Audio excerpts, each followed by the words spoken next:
Olá, meus amigos. O RB Especial de hoje recebe o deputado estadual de São Paulo, Rubens Cláudio Siqueira Neri, conhecido por Sargento Neri.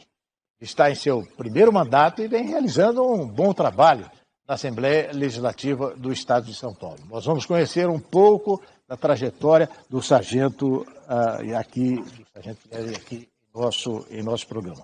Sargento Neri, nós preparamos um pequeno VT para mostrar, basicamente, dar informações sobre o nosso focalizado de hoje, que já está aqui comigo nessa conversa ao vivo no RB Notícias. Acompanhe.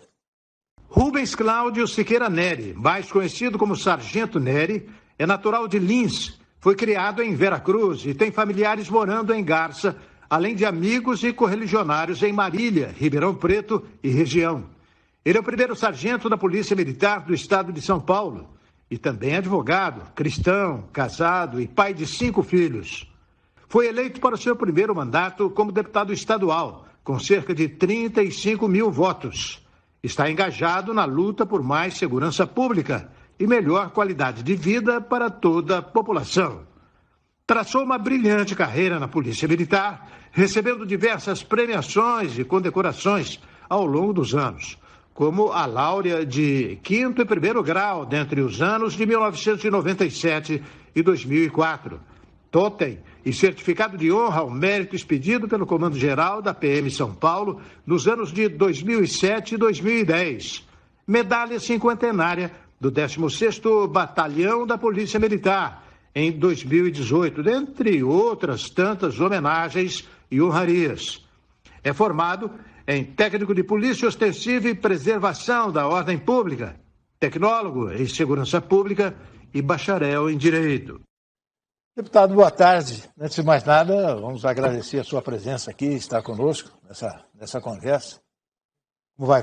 Tudo bem? Tudo bem, mano. Obrigado. É um prazer estar ao seu lado aqui. Acompanhei muito o teu trabalho, estava falando há pouco. Parabéns. Nós somos lá da mesma região, Noroeste Paulista. De Lins, ali, Guararapes, Promissão. Então, parabéns. E para mim é um orgulho muito grande, todo o coração estar ao seu lado aqui. Uma pessoa que sempre fez do trabalho jornalista, eu acho que a vida, né? Pois é. Mas, deputado, o senhor também se dedicou ao seu trabalho na Polícia Militar, né? E depois entrou no campo da política. Nós vamos conversar aqui sobre isso, basicamente sobre segurança pública, a política em São Paulo, né? Mas antes de mais nada, eu gostaria de saber do senhor como é o seu primeiro mandato, né? Como é que está a Assembleia Legislativa lá? Problema ético. Dizem que o Comitê de Ética lá está tendo muito trabalho agora, né? O jornal publicou recentemente, anteontem, aí, que a situação está muito em ebulição, o pessoal está meio nervoso, não é? O que está acontecendo, deputado? Eu acho que o trato tem que ser, independente se é deputado ou oficial militar, ou qualquer função, primeiro tem que ser cordial e educado, né? Eu acho que é o primeiro passo, né?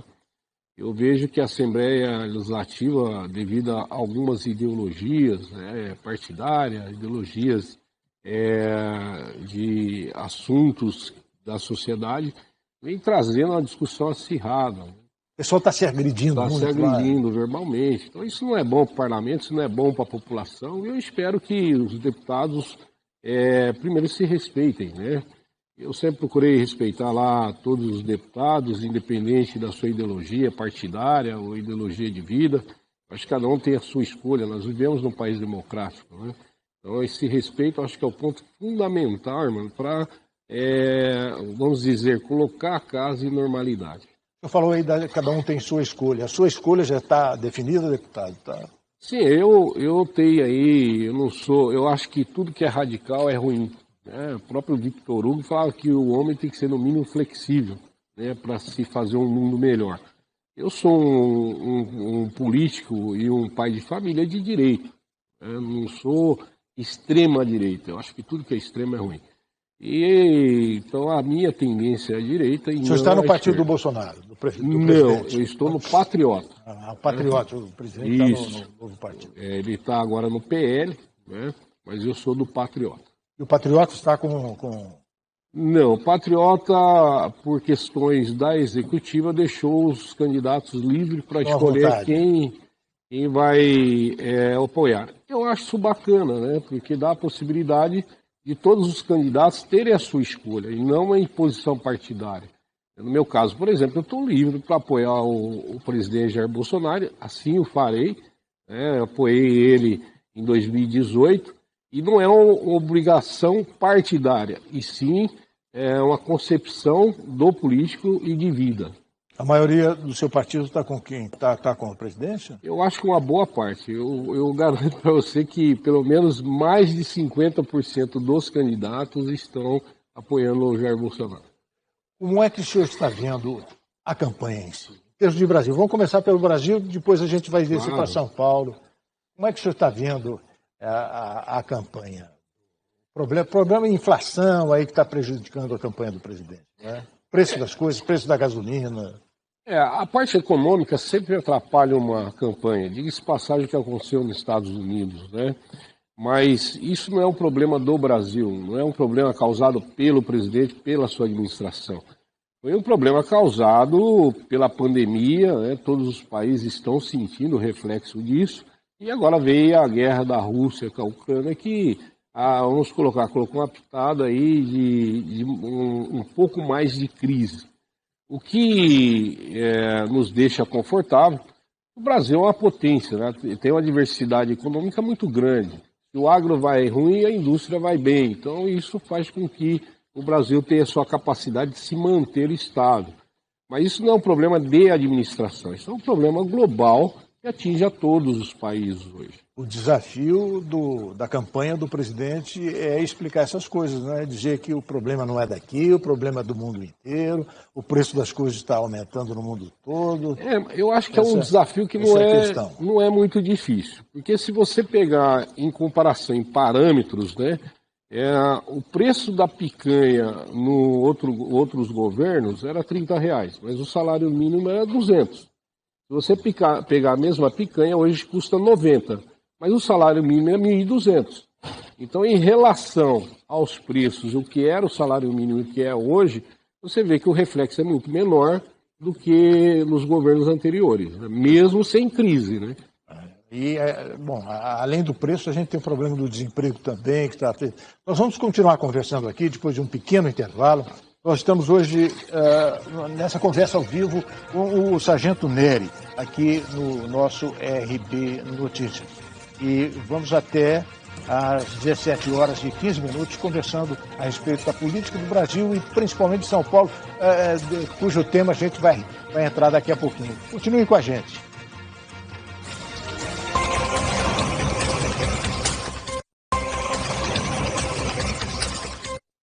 RB Especial, hoje apresentando uma conversa ao vivo com o Sargento Nery, deputado por São Paulo, do Partido Patriota. A gente começou a falar aqui sobre essa ideia que se teve aqui em São Paulo e que teve, confesso que eu não tenho muita informação, mas está para ser repetida em outros estados do Brasil, que é o policial, no seu trabalho preventivo, de atuação preventiva, usar uma câmera.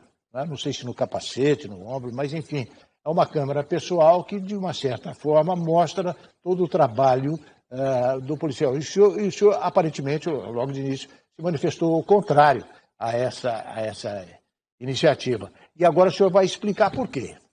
Bom, primeiro pelo valor. Eu não vou conseguir te falar com exatidão o valor da câmera e também do armazenamento. Cada soldado tem sua câmera. E o armazenamento é caro das imagens. Tá? E não é barato, é muito dinheiro. Eu preferiria reverter isso ao recurso humano, esse valor, que tanto necessita. Né? Recurso humano no sentido de... Os homens, em termos de salário, bonificação, seria bem melhor. Assistência médica... Isso eu estou falando da parte financeira da aquisição. Agora, quanto à operacionalidade, eu sou contra porque hoje diminuiu muito aquelas denúncias que a polícia tinha. Então, eu cansei de receber denúncia patrulhando uma comunidade e uma pessoa chega e fala, olha, lá tem um ponto de tráfego. No seu trabalho o senhor chegou a utilizar? Não, ainda não cheguei a utilizar. E dali a gente conseguia, sim, fazer uma prisão de traficantes, um homicida. Isso na sua época? Na minha época. A câmera diminuiu, né? Segundo os policiais, eu venho conversando com quem está na ponta da linha, o cidadão hoje tem medo. Ele tem medo de chegar para o policial. Que a câmera inibe o policial? O cidadão a denunciar. Também. Isso inibe. Para denúncia. Isso. Mas ele é mais no aspecto assim de uma contravenção, de um marginal. Qual é o impacto no marginal e no soldado? Não, irmão, olha só, a população denuncia até facções criminosas, né, muitas prisões, né, de drogas, autos. Né, quer dizer que já na denúncia a Câmara está operando. Está operando. Ela não para. Não é apenas na atividade de inibir o ilícito, não. A atividade ilícita. Quanto ao policial, o policial sempre trabalha dentro da legalidade. Aqueles que não trabalham dentro da legalidade sempre foram punidos. A polícia militar corta na própria... denúncias, né? E a polícia corta na própria carne. Se você vê a apuração na parte administrativa ou criminal, nunca a polícia deixou de tomar providência contra os abusos, né? A polícia sempre foi muito correta nesse sentido. Não é uma Câmara que vai impedir qualquer ilícito por parte do policial. O que nós precisamos é ter policiais bem pagos, né, e realmente dar oportunidade para que ele possa trabalhar. Até onde essa Câmara está sendo útil para o policiamento e para a segurança pública? Você acha que a maioria dos policiais, no caso de São Paulo, a maioria é contra? Com certeza, com certeza. Se você pegar alguns países que adotam esse tipo de mecanismo, aí nós temos que pegar a legislação desse país, nós vamos pegar o salário desse país, nós vamos pegar as coisas boas também, né? A Câmara vem, mas qual que é a legislação que eles têm lá? Se você vê um americano, o americano ele dá 3 ordens para a pessoa, na 4ª ele faz um disparo de arma, tá? No Brasil, pode-se fazer 10 ordens e se fizer um disparo, o policial vai ser penalizado ainda. É aí que entra o excludente de ilicitude. Explica para a gente o que é isso, por que as forças policiais, no caso aqui no Brasil, são tão a favor. A excludente de ilicitude é quando o policial está agindo por estrito cumprimento do dever legal ou por legítima defesa, né? Então, ele está sendo agredido e ele responde àquela agressão. Mas isso já existe, não é? Isso não, juridicamente isso é normal. A chamada legítima defesa, não só com o policial, mas com o cidadão também. Na verdade, colocar isso daí para enfeitar o pavão, né? Para justificar o emprego da Câmara, que eu acho injustificável. Eu acho que esse recurso, que são milhões de reais, deveriam ser revertidos ao pessoal, ao homem. Essa é a minha ideia. Todos os sentidos. Agora, o senhor vê a possibilidade de ser aprovado. O que diferenciaria o excludente de ilicitude da legítima defesa, que já existe hoje? Por que se fala tanto nisso? A legítima defesa está dentro da excludente, né? A excludente de ilicitude é quando você retira a culpabilidade criminal do agente. Então, por exemplo, ele agiu em legítima defesa, ele está dentro da excludente. Então, ele não pode ser penalizado criminalmente ou processado ele sempre é, mas não vai ser responsabilizado criminalmente. Deputado, quando a gente fala no trabalho da polícia, sempre se imagina essas questões nos morros cariocas, nas comunidades do Rio de Janeiro, nas tragédias que a gente tem observado, e no próprio trabalho da polícia, até o Supremo está entrando nesse assunto. Não é? E é péssimo, né? Então, falando nisso, o que o senhor acha disso? Bom, eu fiz o curso no BOP em 2022, eu conheço a realidade do Rio, porque eu subi o complexo do Alemão. Então, o Morro do Alemão e o complexo da Rocinha. Então, a dificuldade geográfica de trabalho, né? O poder aquisitivo dos traficantes, isso revertido em armas, né? É um problema muito sério. E ver o STF agindo diretamente contra o policiamento, contra qualquer ação da polícia é muito ruim. Porque uma decisão do Supremo no sentido de que foi na época da pandemia. Teve outra agora, né? Teve uma outra agora sobre a ocorrência. Né? Isso cria uma insegurança jurídica, porque se a última instância já está fazendo um pré-julgamento daquela ação, Você não concorda que cria uma insegurança jurídica para aqueles homens que estão atuando? Não depende apenas do policial saber que está tendo um tiroteio, correr para lá, mas precisa de uma autorização do STF. É um absurdo, é complicado, né? Isso aí, né? E assim, a primeira instância tem que julgar, a primeira instância tem que processar, né? E aí tem todos os recursos. Quando você vê a última instância, a suprema instância, fazer um pré-julgamento dessa ação, aí nós estamos falando em insegurança jurídica para os agentes. Já está pré-condenados, né, ou já não vão ganhar o recurso que poderia ganhar no STF. Isso é uma pena. Né? Existe preocupação no sentido de não se repetir esse tipo de autoritarismo muito soberbado. Essa questão da polícia usar muita violência, deputado. Esse acontecimento do sujeito dentro de uma viatura policial que se jogou uma bomba de gás lacrimogêneo que acabou provocando não é relacionado com a Polícia Militar, e sim com a Polícia Rodoviária Federal. Esse acontecimento que é lá no Nordeste, o que o senhor acha disso? O senhor acha que foi uma... Eu não vi. É claro que... As imagens aí realmente foram impressionantes. Eu não cheguei a ver esse caso, mas cada policial é habilitado para usar o mecanismo que tem em mãos, né? E ele tem a responsabilidade de usar o melhor instrumento e a melhor munição para aquele momento adequado. É claro que se ele utilizar de forma errada, ele vai responder, né, juridicamente. O senhor acha que o policial, de uma certa forma, pode ser considerado mal preparado? Olha, eu vou falar da realidade do que eu conheço dentro da Polícia Militar, né, de São Paulo, porque eu dei aula há quase 15 anos.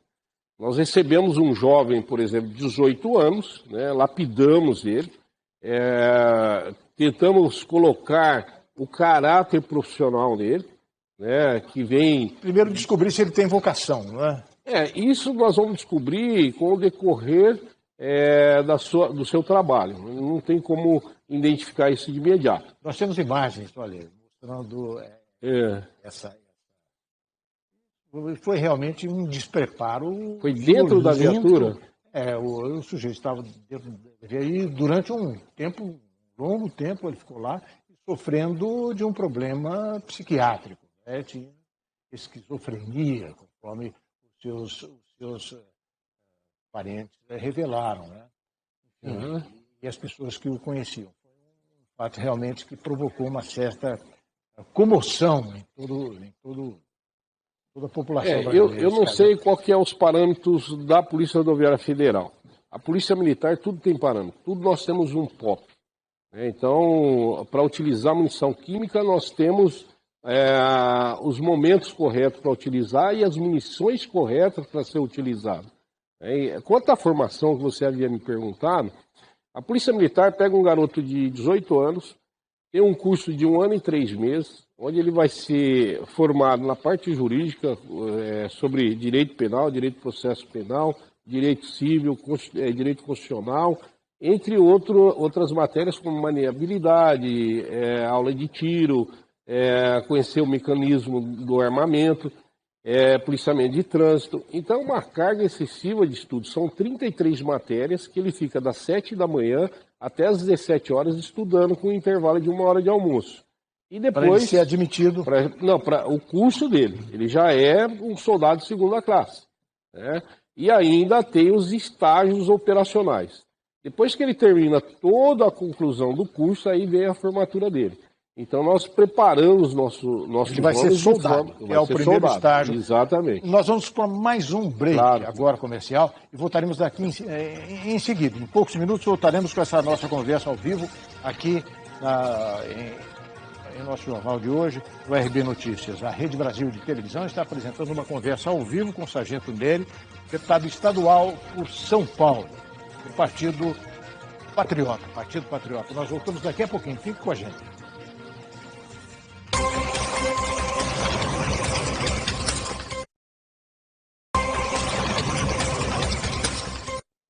deputado Sargento Nery está conosco aqui na Rede Brasil de televisão, nessa conversa ao vivo, falando sobre, principalmente, campanha eleitoral, problema de segurança pública, que a gente não conversou ainda. E o presidente da República, Jair Bolsonaro, ele é a favor de armar o povo aí, ele é favorável à arma de fogo, que o sujeito ande armado. O que o senhor pensa sobre isso? Well, há uma confusão, né? Não é que o presidente quer armar o povo, ele quer dar a liberdade de escolha. Eu sempre falo que a segurança pública é inerente à pessoa. Mas ele fala que povo armado não é povo escravizado, alguma coisa desse tipo. Né? Porque na história do mundo, quando se dá um golpe de governo, a primeira coisa que você faz é desarmar a população. Né?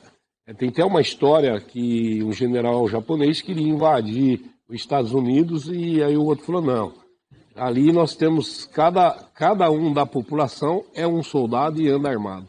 Então isso cria uma conotação que uma população armada ela é mais segura, tanto na parte de invasão de outro país, como na própria concepção de segurança. Mas a confusão é criada porque a segurança pública ela é inerente à pessoa. A pessoa é obrigada a aceitar a segurança pública, ela não tem escolha. Né? A segurança do Estado, que é dada pela Polícia Civil, Polícia Militar. A população não tem como falar, eu não quero. Ela é obrigada a aceitar. Agora, a segurança privada é diferente. Você tem que ter a liberdade de escolha. Se você quer ter uma câmera na sua casa, se você quer colocar uma concertina, ou se você quer uma calibre 12 para defender sua família. É claro que na questão do armamento existe toda uma regra para a pessoa ter a sua arma. Tem uma diferença em ter uma calibre 12 para defesa em sua casa ou ter um fuzil automático, não é? Existe uma certa diferença nisso? Existe, até pelo calibre do armamento, né? De defesa ou de ataque? Mas a arma, ela é de defesa. Né? Se você pegar, não há índices de tragédias como, por exemplo, o CAC, né? Que são pessoas que têm o armamento, né? São caçadores, são colecionadores, né? Esportistas. Usa arma mais para esporte. O então senhor, como policial militar, é favorável que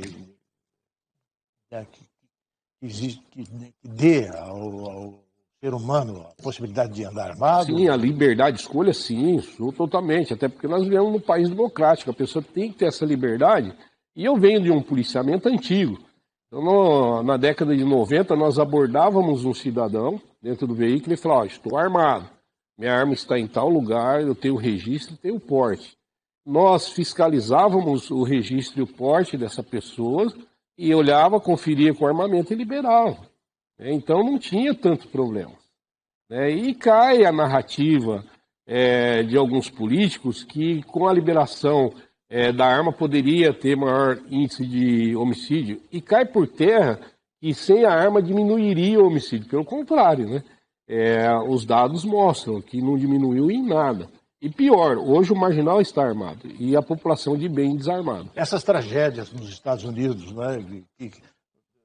Hoje o fato de andar armado, o porte de arma, né? A liberdade de andar armado nos Estados Unidos está sendo muito condenada. E há uma oposição muito grande, principalmente por esses assuntos recentes, essas tragédias aí, esses assassinatos em massa aí, recentemente nós tivemos o caso dessas crianças na escola lá. O senhor não acha que isso pode acontecer no Brasil se liberar de vez? Olha, se fosse para acontecer no Brasil, teria acontecido, porque qualquer pessoa compra uma arma no caminhoneiro. Isso não podemos tampar o sol com a peneira. E a alegação de quem defende a arma para o cidadão é que o bandido geralmente tem a arma e o cidadão é que não pode ter isso. Né? Também, mas teríamos aí um armamento regularizado, né, aos olhos da justiça e da polícia. Isso é importante. Então, se uma pessoa fizer qualquer coisa, ela vai responder por aquilo que fez. Né? A arma estando registrada, regulamentada, fica mais fácil para fazer a fiscalização. O senhor acha que o governo Bolsonaro vai bem nessa questão de segurança pública, deputado? Olha, eu acho que vai bem devido aos investimentos que foram feitos. Né? Mas é claro que a segurança pública tem que ter uma maior atuação do governo do Estado. Claro, com o respaldo do governo federal. E aí que entra a nossa situação aqui interna de São Paulo. Exatamente. São Paulo bateu aí o índice, a pior capital do Brasil, né, em termos de índice. Em termos de segurança? Em termos de segurança. O senhor acredita que há problemas graves na segurança de São Paulo, deputado? Muito, né? Principalmente na falta de valorização ao homem. Isso faz com que realmente a segurança vá mal. O senhor acha que o policial militar ganha mal? O policial ganha civil mal, ganha mal? é uma carga excessiva no horário de trabalho, eu falo por propriedade, né? Até ontem estava dentro de uma viatura no policiamento, né? E agora o Estado encontrou uma maneira de sobrecarregar o policial, né? E pagar menos. Então o que ele faz? Coloca atividade delegada, DGEM, então tira a folga do policial, coloca ele para trabalhar para receber um valor menos e não dar aumento salarial. Isso é atividade privada. Não, para poder... Na verdade, trabalha de viatura, trabalha de farda, mas tudo normal. O bico, como é que o senhor considera o bico nessa questão? O bico do policial, eu fiz muito bico, ele é necessário. O salário que ganha não consegue manter a sua casa, né? Se quiser ter algo a mais, tem que trabalhar mais, tem que fazer bico. É uma pena, porque o momento que o policial está de folga, ele poderia estar fazendo o curso, descansando, porque a atividade policial é muito estressante. Existe uma estatística que fala que o cirurgião médico é a profissão mais estressante. O minerador é a segunda e o terceiro é o policial. O que arrisca mais. O que arrisca mais. Então, nós trabalhamos aí num estresse muito grande. O que precisaria? Ter um horário de descompressão, que é estar junto com a família, ter uma atividade social, e para isso tem que ganhar bem e folgar, né? Tem que ter folga. O senhor acha que aqui em São Paulo foi uma boa ideia colocar uma câmera de vídeo em cada policial militar? Olha, isso é péssimo. Eu acharia uma boa ideia se fosse colocado do comando para baixo.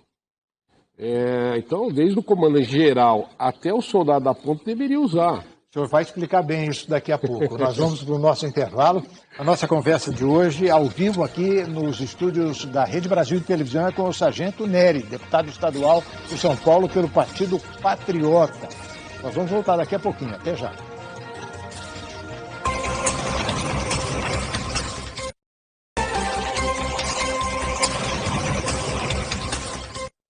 O deputado estadual por São Paulo, o Sargento Nery, está conversando conosco aqui no RB especial de hoje, a respeito de segurança pública, a respeito do seu trabalho, inclusive na Assembleia Legislativa de São Paulo. A gente parou um pouco de falar da pandemia, não é, Sargento? Deixou lições, não foi? Com certeza. Eu acho que a primeira lição que a pandemia deixou é a parte humanitária, né? E nós precisamos, sim, olhar para o próximo, estender a mão. Acho que foi a maior lição para a humanidade. Apesar do seu trabalho ligado à segurança pública, não é? Houve uma comissão que deu o que falar na Assembleia de São Paulo, se eu estou certo, o senhor me corrija se estiver errado, São Paulo foi o único estado a admitir algo parecido. Foi de fiscalização do dinheiro público empregado no combate ao coronavírus, é isso? Verdade. Nós tivemos dois exemplos, irmão. Primeiro, nós, deputados estaduais da Assembleia Legislativa, retiramos 30% do nosso salário para ajudar a pandemia. Nenhuma outra casa legislativa fez igual, nem a Câmara dos Deputados. Acho que isso foi um exemplo de doação. E retiramos 40% dos gastos de gabinete. Esse dinheiro foi revertido tudo para a pandemia. E também eu criei o grupo PDO, Parlamentares em Defesa do Orçamento, que era dividido em três estruturas. A primeira eram os deputados indo a campo fiscalizar, a segunda era a parte jurídica e a terceira eram assessores que buscavam contratos. O senhor acha que em função disso houve oportunidade de se economizar dinheiro aqui? Olha, 1,5 bilhões que nós conseguimos reter aos cofres públicos. O mais importante... É dinheiro que ia sendo gasto de forma irregular. Nós derrubamos um contrato, o primeiro que nós derrubamos era 14 milhões de aventais numa empresa que a sua constituição era de 20 mil reais. Quer dizer, não tinha capacidade de produção, não iria fazer. Esse tipo de coisa aconteceu muito no Brasil, deputado? Olha, em São Paulo nós tentamos coibir, mas a máquina governamental não é fácil de Chegaram até pedir um impeachment do governador Dória. Montamos aí o pedido de impedimento do Dória em cima de matérias que nós produzimos, não foi matéria jornalística. Inclusive uma foi a entrada nossa no hospital de campanha do AMB, teve uma repercussão internacional, né? Poucas pessoas sabem, mas nós fomos para lá porque o governador João Dória havia feito um chamamento de 680 milhões em leitos particulares. E nós fomos lá para mostrar que realmente tinha leito no hospital de campanha do AMB que não precisaria fazer a contratação. E tanto é que ele retirou o chamamento. Então, só nessa ação nós economizamos 680 milhões. Se por um lado o governador foi super eficiente nessa questão da vacina, não é? Porque eu tenho absoluta certeza de que o trabalho dele agilizou a vinda da vacina, que é uma proteção importante para os brasileiros de São Paulo, que, enfim, tudo começou aqui. Mas, por outro lado, essa questão de organização, né? A parte dos respiradores, por exemplo, né? Nós fizemos uma denúncia na compra dos respiradores, há poucos dias o Ministério Público aceitou e abriu um inquérito. Eu consegui estudar o contrato foi feito para não ser entregue. E isso aí era feito o quê? Através da Secretaria da Saúde. Da Saúde, não da Finanças, não da Fazenda. Saúde. A Secretaria da Saúde que fazia as contratações de compras, né? Como nós estávamos com a pandemia, foi colocar de lado a licitação. Mas não é porque não tem licitação que o homem público vai comprar qualquer coisa de qualquer forma. Tem que ter uma responsabilidade. Então, no IANSP, por exemplo, nós pegamos lá aventais superfaturados. Então, entramos com a denúncia também, foi acatada pelo Ministério Público, e essas denúncias estão em andamento ainda, viu, irmão? Quer dizer, a coisa não parou. Não parou, não parou. Então, bem, estamos agora no finalzinho da nossa conversa, né? Sempre revelando o fato de que, né, destacando o fato de que a nossa conversa é ao vivo, não é? Então, eu gostaria que o senhor... Qual é o futuro? O que é que o senhor pretende dentro da sua visão política, do seu trabalho na Assembleia Legislativa? É continuar fazendo esse trabalho para a população. O senhor é candidato à reeleição? Ainda não. Né? Não pode ser considerado candidato, mas sim pré-candidato ao cargo. Ainda estamos estudando aí qual vai ser o futuro do Sargento Nery, né? Mas eu vou procurar ainda fazer esse trabalho para a população, né? Tentando moralizar a administração pública, precisamos moralizar a administração, e um carinho que eu tenho, né, que é a saúde pública, a segurança pública, e hoje nós estamos aí numa luta muito grande pelos autistas, irmão. Nós precisamos ter olhos para eles, porque tem uma necessidade grande de inclusão dessas pessoas na sociedade. Deputado Sargento Nery, muito obrigado pela sua presença aqui. Já fica antecipado aqui o convite para o senhor voltar aqui, com muita coisa que a gente gostaria de falar, ficou fora. Mas, enfim, é isso aí. Muito obrigado, viu? Eu que agradeço. E é um prazer. Obrigado a você também, que nos acompanhou até agora aqui pela Rede Brasil de Televisão. Voltamos amanhã, a partir das 18h30, sempre ao vivo com as notícias do Brasil e do mundo. Obrigado e até lá.